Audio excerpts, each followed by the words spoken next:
Good day. Introduce yourself. Hello ma'am, good day. I am Portia Gabriel, married and have 2 kids. They are 21 years old and 19 years old. How many brothers and sisters do you have?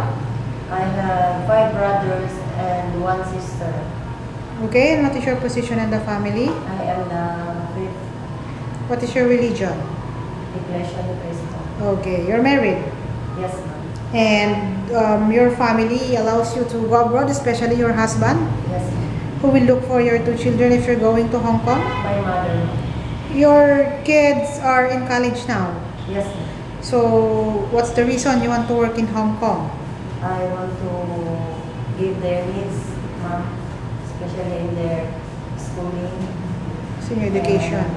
Yes ma'am, for their education. What is your husband occupation? He is a driver, ma'am, a vehicle. OFW or here in the Philippines? In OFW, ma'am. From what country? In Qatar. In Qatar. His salary is not enough for you, for your family? Yes, ma'am. It's not enough. Not enough. So that's the reason you want to work in Hong Kong now. Yes, ma'am. How long you want to work in Hong Kong? As long as the employer needs me. Oh, your husband allows you to go abroad. Yes, ma'am. Okay. And what is your educational attainment? High school graduate. High school graduate. Did you ever work before abroad? Yes, ma'am. From what country? Saudi Arabia, ma'am. How long or how many employers you work in Saudi Arabia? I have 2 employers. 2 employers. In your first employer, how many members of the family? They are 7 members, ma'am. 1 couple and 5 children. How old the kids? The kids is 20, 22, and 16, 11, and 6. How about the second one? The second one is 6 member and one couple and 4 children. They are 28, 24, 21, and 18. So mostly they are all kids in your previous employer before are all grown up. Yes, ma'am. How in your first employer, how many maids?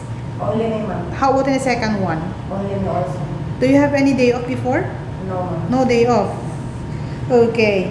So what's the reason you did not go back again in Middle East? Because of the pandemic, ma'am. Pandemic. And now, why you're planning instead of Middle East, why you choose Hong Kong? I want to have a chance in other country, ma'am. Okay. And before in your previous employer in Middle East, what is your duties as a helper? I clean the house, washing the dishes, ironing the clothes, and help my madam to cook. You know how to cook Arabic food? Yes, ma'am. Okay, so are you willing to learn how to cook Chinese food? Yes, ma'am. Are you ready to go Hong Kong anytime now? Yes, ma'am. How was your relationship between your employer before? They are good, ma'am. That's good. Okay. And are you willing to take care of newly born baby in Hong Kong? Yes, ma'am. Are you afraid of any pet? No, ma'am. You love kids. Can you handle naughty kids? Yes, ma'am. Okay, your future employer now is watching you. What can you assure and promise to them? Hello, ma'am. Good day. I hope you will. I hope you will like me to work with you, and I hope that you can trust me. I will do all my best and my duties to clean your house, and especially I want to. So will you promise to finish your contract? Yes, ma'am. Okay.